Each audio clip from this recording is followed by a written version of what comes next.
May be ಒಂದು ಲೆಕ್ಕದಲ್ಲಿ live ಇರ್ತಿರ್ಲಿಲ್ಲ ಆದರೆ, ಮೇ ಬಿ ಈ ಕಲರ್ಸ್ ಕನ್ನಡದವರು ಅಶ್ವಿನಿ ಮತ್ತು ಧ್ರುವಂತ್‌ಗೆ ಒಂದು ದೇವಸ್ಥಾನನೇ ಕಟ್ಟಿಸ್ತಾ.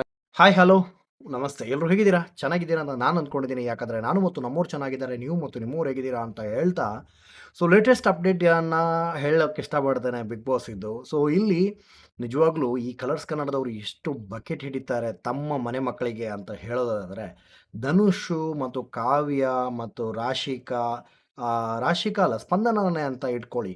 ಸೊ ಸ್ಪಂದನ ಇವರನ್ನೆಲ್ಲ ಎಷ್ಟು ಇದು ಮಾಡಿದರು, ಕ್ಯಾರಿ ಮಾಡಿದರು ಅಂದರೆ, ಧನುಷು ಒಂದು 4-5 ವಾರ ಅವ್ರು ಕಾಣಿಸ್ಕೊಳ್ಳೇ ಇಲ್ಲ. ಆ್ಯಕ್ಚುಲಿ ಇವಾಗಲೂ ಕಾಣಿಸ್ಕೊಳ್ತಾ ಇಲ್ಲ. ಬಟ್ ಆದ್ರೂ ಬೇರೆಯವರಿಗೆ ಕಂಪೇರ್ ಮಾಡಿದರೆ ಕಾವ್ಯ ಏನೂ ಇಲ್ಲ. ಈ ರಘು ಅವರು ಆಗಿರಲಿ, ರಾಶಿಕಾ ಅವರು ಆಗಿರಲಿ, ಅವರನ್ನಿಬ್ಬರನ್ನ ಕಂಪೇರ್ ಮಾಡಿದರೆ ಕಾವ್ಯ ಅವರು ನಿಜವಾಗ್ಲೂ ಎಲಿಮಿನೇಟ್ ಆಗುವಂಥ ಸ್ಪರ್ಧಿ. ಆದರೂ ಅವರನ್ನು ಇಟ್ಕೊಂಡಿದ್ದಾರೆ. ಸೊ ಇವಾಗಿನ ಒಂದು ಬ್ರೇಕಿಂಗ್ ನ್ಯೂಸ್ ಏನಂದರೆ, ಇವತ್ತು ಅಂದರೆ ನಾಳೆ ಒಂದು ಎಪಿಸೋಡಲ್ಲಿ ಇವರು ರಾಶಿಕಾ ಅವರು ಎಲಿಮಿನೇಟ್ ಆಗ್ತಾರೆ. ಮಿಡ್ ವೀಕಲ್ಲಿ ನಮ್ಮ ರಘು ಅವರು ಎಲಿಮಿನೇಟ್ ಆಗ್ತಾ ಇದ್ದಾರೆ. ಸೊ ಟಾಪ್ ಹಾಗಾದರೆ 100% ಟಾಪ್ 6ಅಲ್ಲಿ ಯಾರಿದ್ದಾರೆ ಅಂತ ನಿಮ್ಗೆ ಗೊತ್ತಾಯಿತು. ಸೊ ಟಾಪ್ 6 ಇಲ್ಲಿ ಇನ್ನೊಂದು ಏನು ಅಂದರೆ, ನಾನು ನಿನ್ನೆ ಒಂದು ಎಪಿಸೋಡಲ್ಲಿ ಆಲ್ರೆಡಿ ಹೇಳಿದ್ದೇನೆ ಯಾರಿಗೆ ಕಿಚ್ಚನ ಚಪ್ಪಾಳೆ ಸಿಗುತ್ತೆ. ಧ್ರುವಂತ್ ಮತ್ತು ಅಶ್ವಿನಿ ಅವರನ್ನು ಹೇಗೆಲ್ಲ ಹೈಲೈಟ್ ಮಾಡ್ತಾ ಇದ್ದಾರೆ ಅಂದರೆ, ಮೇ ಬಿ ಒಂದು ಲೆಕ್ಕದಲ್ಲಿ ಲೈವ್ ಇರ್ತಿರಲಿಲ್ಲ ಆದರೆ, ಮೇ ಬಿ ಲೈವ್ ನಾವು 24 ಅವರ್ಸು ಈ ಈ ಸೀಸನಲ್ಲಿ ಇರ್ತಿರಲೇ ಇಲ್ಲ ಅಂದಿದ್ದರೆ, ಮೇ ಬಿ ಈ ಕಲರ್ಸ್ ಕನ್ನಡದವರು ಅಶ್ವಿನಿ ಮತ್ತು ಧ್ರುವಂತ್‌ಗೆ ಒಂದು ದೇವಸ್ಥಾನನೇ ಕಟ್ಟಿಸ್ತಾ ಇದ್ರು ಅಂತ ಕಾಣುತ್ತೆ. ಅಷ್ಟು ಹೈಲೈಟ್ ಮಾಡ್ತಾ ಇದ್ದಾರೆ ಇವಾಗಿಂದ.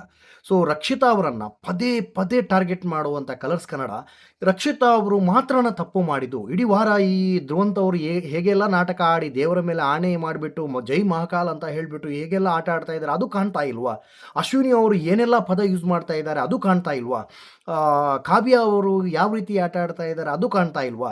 ರಕ್ಷಿತಾ ಅವರು ಹೌದು ಪೊಸೆಸಿವ್ನೆಸ್ ತೋರಿಸಿದ್ರು. ಯಾಕೆ? ಕಳೆದ ಒಂದು 4-5 ವಾರದ ಹಿಂದೆ ಇಲ್ಲಿ ಸೂರಜ್ ಮತ್ತು ರಾಶಿಕಾಗೆ ಜಗಳ ಆಗುತ್ತೆ.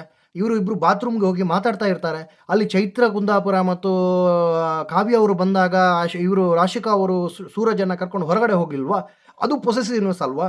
ಇಲ್ಲಿ ಬೀನ್ ಬ್ಯಾಗ್ ತೆಗೆದಿದ್ದಕ್ಕೆ ಇಷ್ಟು ದೊಡ್ಡ ಕ್ಲಾಸ್ ಕೊಡೋ ಸುದೀಪ್ ಅವರೇ, ದಯವಿಟ್ಟು ಎಪಿಸೋಡನ್ನು ನೋಡಿ ನೀವು ಹೋಸ್ಟ್ ಮಾಡಿ. ಇಲ್ಲದಿದ್ದರೆ ಮನೇಲಿ ಕೂತ್ಕೊಳ್ಳಿ. ಸುಮ್ಮನೆ ನಿಮಗೆ ಒಂದು ಹೋಸ್ಟ್ ಕೊಟ್ಟಿದ್ದಾರೆ ಅಂತ ಹೇಳ್ಬಿಟ್ಟು ಹೋಸ್ಟ್ ಮಾಡಬೇಡಿ. ಏನು ಕೆಲಸ ಇಲ್ಲದವರು ಬಂದುಬಿಟ್ಟು ಹೋಸ್ಟ್ ಮಾಡ್ತಾರಲ್ವ, ಆ ರೀತಿ ಕಾಣಿಸ್ತಾ ಇದೆ ಕಿಚ್ಚ ಸುದೀಪ್ ಅವರೇ. ನಿಮ್ಮ ಚಪ್ಪಾಳೆಯನ್ನು ಇವಾಗ ಒಂದು ಟ್ರೋಲ್ ಆಗ್ತಾ ಇದೆ. ರಾಕಿಂಗ್ ಸ್ಟಾರ್ ಯಶ್ ಅವರ ಒಂದು ಮೂವಿದೊಂದು ಕ್ಲಿಪ್ಪು ಟ್ರೋಲ್ ಆಗ್ತಾ ಇದೆ. ಚಪ್ಪಾಳೆಗೆ ಒಂದು ಮರ್ಯಾದೆ ನೀವು ಕಳ್ಕೊಳ್ತಾ ಇದ್ದೀರಾ. ನಿಮ್ಮ ಚಪ್ಪಾಳೆಗೆ ಮರ್ಯಾದೆ ಇಲ್ಲ ಬಿಡಿ, ಏನು ಅಷ್ಟು ದೊಡ್ಡದು ಇದು ಅವಾರ್ಡ್ ಅಲ್ಲ. ಆದ್ರೂ ಕೊಡ್ತಾ ಇದ್ದೀರಿ ಅಂದರೆ ಅದಕ್ಕೆ ಅದು ಮರ್ಯಾದೆ ಇರುತ್ತೆ. ಆ ಒಂದು ಮರ್ಯಾದೆಯನ್ನೇ ಆದರೂ ಉಳಿಸ್ಕೊಳ್ಳಿ ದಯವಿಟ್ಟು. ಸುಮ್ಮನೆ ನಿಮ್ಮ ಮನೆ ಮಕ್ಕಳನ್ನು ವಿನ್ ಮಾಡಬೇಕು, ಸುಮ್ಮನೆ ನಿಮಗೆ ಬೇಕಾದವರನ್ನು ವಿನ್ ಮಾಡಿಸ್ಬೇಕಂದ್ರೆ ವೋಟಿಂಗ್ ಲೈನ್ ಯಾಕೆ ಓಪನ್ ಇಡ್ತೀರಾ? ಯಾಕೆ ಲೈವ್ ಓಪನ್ ಇಡ್ತೀರಾ? ಸುಮ್ಮನೆ ಒಂದು ಬೇಕಾಬಿಟ್ಟಿ ಮಾಡಿ ಅಲ್ವಾ?